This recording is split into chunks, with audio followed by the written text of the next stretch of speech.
Assalamualaikum warahmatullahi wabarakatuh. Baiklah, kami akan dari kelompok 7 akan mempresentasikan hasil diskusi kami mata kuliah Sistem Informasi Manajemen dengan materi e-bisnis, e-commerce, dan perusahaan digital. Sebelumnya kami akan memperkenalkan anggota kelompok kami, yaitu yang pertama Atskia Selina Asmara, NIM 18043030. Yang kedua Afifa Nazira Putri Rey, NIM 18043031, dan saya sendiri Nur Hayati, NIM 18043026. Baiklah, untuk materi pertama yaitu apa itu e-bisnis, e-commerce, dan perusahaan digital akan dijelaskan oleh teman saya yaitu Atskia Selina Asmara. Kepada Selin dipersilahkan.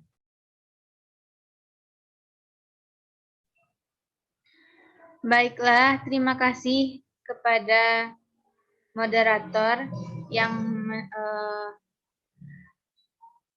baiklah, saya akan menjelaskan materi yaitu mengenai pengertian dari e-bisnis, e-commerce, dan perusahaan digital. Yang pertama yaitu apa itu e-bisnis?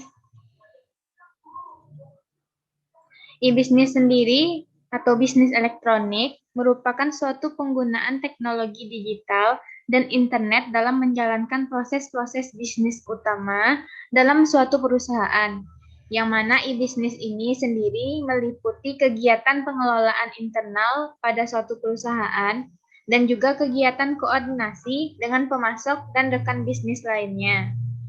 E-bisnis ini juga meliputi perdagangan elektronik atau e-commerce. Yang kedua yaitu e-commerce. E-commerce ini sendiri biasa dikenal juga dengan perdagangan elektronik, yang mana merupakan bagian dari e-bisnis, seperti yang sudah saya jelaskan sebelumnya, yang berkaitan dengan kegiatan jual beli barang atau jasa melalui internet. E-commerce juga meliputi aktivitas yang mendukung transaksi jual beli tersebut, seperti periklanan, pemasaran, dukungan konsumen, keamanan, pengiriman, dan pembayaran. Dan yang terakhir yaitu perusahaan digital.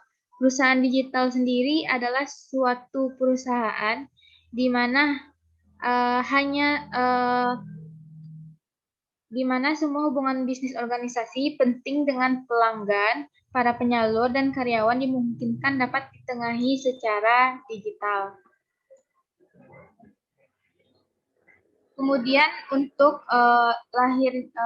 lahirnya perusahaan digital ini sendiri tentunya dipengaruhi oleh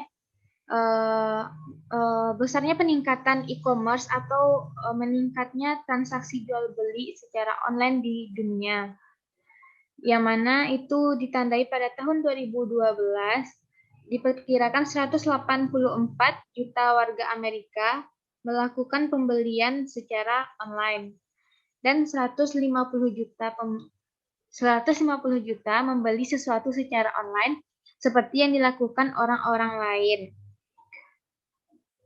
di seluruh dunia. Dan meskipun sebagian besar pembelian masih menggunakan cara-cara tradisional, e-commerce terus tumbuh dengan cepat dan bertransformasi seperti kebanyakan perusahaan lain menjalankan bisnisnya.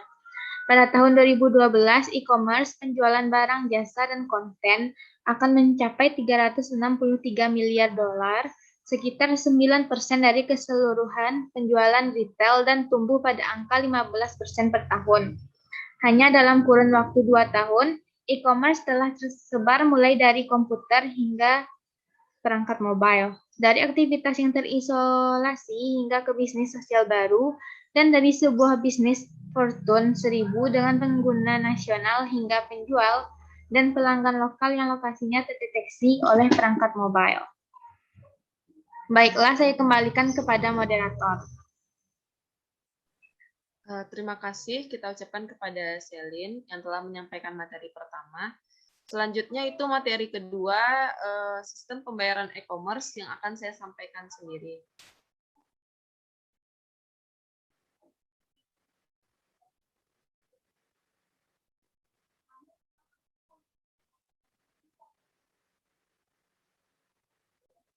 Sistem pembayaran e-commerce itu biasanya disebut dengan e-payment atau sistem pembayaran elektronik yang memungkinkan penggunanya melakukan transaksi melalui media elektronik tanpa harus menggunakan cek ataupun uang tunai. E-payment ini juga sering disebut sebagai electronic payment atau pembayaran online. Selanjutnya, itu ada jenis pembayaran pada bisnis e-commerce. Ada beberapa jenis untuk melakukan pembayaran pada bisnis e-commerce. Yang pertama itu dengan kartu kredit atau Visa. Penggunaan kartu kredit untuk pembayaran merupakan salah satu hal yang paling populer dilakukan karena kemudahan yang diberikan atau ditawarkan oleh kartu kredit itu sendiri. Pemegang kartu hanya diminta untuk memasukkan data kartu kredit, maka proses pembayaran secara otomatis dilakukan. Selanjutnya yang kedua itu dengan melakukan transfer antar bank. Transfer itu dapat dilakukan melalui mesin ATM, internet banking, maupun mobile banking. Selanjutnya itu yang ketiga adalah rekening bersama. Yaitu, rekening bersama ini melibatkan pihak ketiga yang bertujuan untuk menahan dana sampai transaksi selesai dilakukan dan barang sampai dari tangan penjual ke pembeli secara utuh. Saat barang sudah sampai, pembeli melakukan konfirmasi agar dana segera dilepaskan kepada penjual. Baiklah, selanjutnya itu yang keempat, itu adalah COD atau biasa disebut dengan cash on delivery. Sistem COD dilakukan langsung secara offline antara penjual dan pembeli. Jadi, bisa dibilang proses ini menghilangkan unsur kemudahan yang menjadi poin utama dalam transaksi bisnis online. Dan selanjutnya yang kelima itu ada e-wallet atau biasa disebut dompet elektronik. Walaupun masih ada keterbatasan layanan pembayaran, hanya di merchant tertentu yang bekerja sama, namun kedepannya prospek e-wallet dapat berkembang lebih jauh sebagai alat pembayaran online. Dan terakhir, itu sistem pembayaran bisnis e-commerce adalah tunai di gerai retail. Pembayaran lewat gerai retail seperti Indomaret, Alfamart, kantor pos Indonesia, hingga JNE juga bisa dilakukan untuk sistem e-commerce ini sendiri. Hal tersebut dilakukan karena tidak semua daerah dapat dengan mudah mengakses mesin ATM atau bank. Dan juga terkadang beberapa orang tidak bisa menggunakan pembayaran seperti yang telah dijelaskan sebelumnya. Baiklah, sekian materi dari saya tentang sistem pembayaran e-commerce. Selanjutnya itu materi ketiga, yaitu tantangan manajemen peluang e-bisnis dan pembayaran digital. Baiklah, selanjutnya saya akan menjelaskan mengenai tantangan manajemen peluang e-bisnis dan pembayaran digital. Yang pertama yaitu peluangnya untuk memenangkan persaingan dengan cara memanfaatkan teknologi digital dalam persaingan dengan kompetitor. Selanjutnya yaitu penghematan biaya. Dengan adanya e-bisnis ini, kita dapat mengurangi biaya atau beban produksi serta biaya operasional. Lalu yang ketiga, penghematan waktu bisnis. Dengan adanya e-bisnis, kita dapat terbantu untuk menghemat waktu bisnis dalam melakukan transaksi, kerjasama, serta bisnis dapat dilakukan secara online di internet.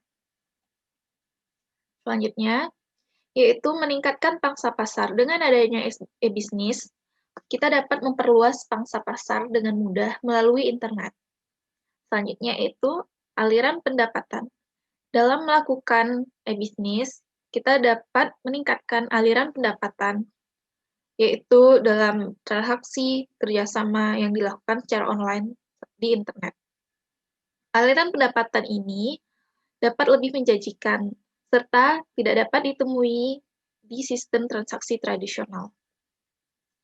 Lalu yang terakhir, peluangnya, yaitu meningkatkan citra perusahaan. Dengan adanya e-bisnis dapat mempermudah perusahaan untuk memperkenalkan perusahaannya serta meningkatkan citra perusahaan. Selanjutnya itu tantangan. Tantangan yang pertama yaitu dari segi keamanan. Dalam melakukan e-bisnis masih rentan terjadinya penipuan di internet. Lalu selanjutnya yang kedua, e-bisnis ini sendiri masih sangat rentan dalam kebocoran atau pencurian informasi yang penting dan rahasia. Hal ini dapat menyebabkan kerugian yang besar bagi korban. Tantangan yang ketiga yaitu kesalahan pelayanan akibat dari gangguan pelayanan yang disebabkan oleh kesalahan teknis maupun non-teknis. Selanjutnya, tantangan yang keempat, kehilangan kepercayaan konsumen. Kehilangan kepercayaan dari para konsumen ini dapat disebabkan oleh berbagai macam faktor, seperti usaha yang dilakukan dengan sengaja oleh pihak lain yang berusaha menjatuhkan reputasi perusahaan tersebut. Berikutnya, kehilangan segi finansial secara langsung karena kecurangan. Contohnya ini seperti seorang penipu mentransfer uang dari rekening satu ke rekening lainnya, atau dia telah mengganti semua data finansial yang ada. Tantangan yang terakhir yaitu kerugian tak terduga yang disebabkan oleh ketidakjujuran yang secara sengaja maupun praktek bisnis yang tidak benar, ataupun kesalahan yang disebabkan oleh faktor manusia maupun faktor sistem elektronik. Baiklah, sekian presentasi dari kelompok 7. Mohon maaf apabila terdapat kesalahan maupun kekurangan. Saya akhiri. Assalamualaikum warahmatullahi wabarakatuh.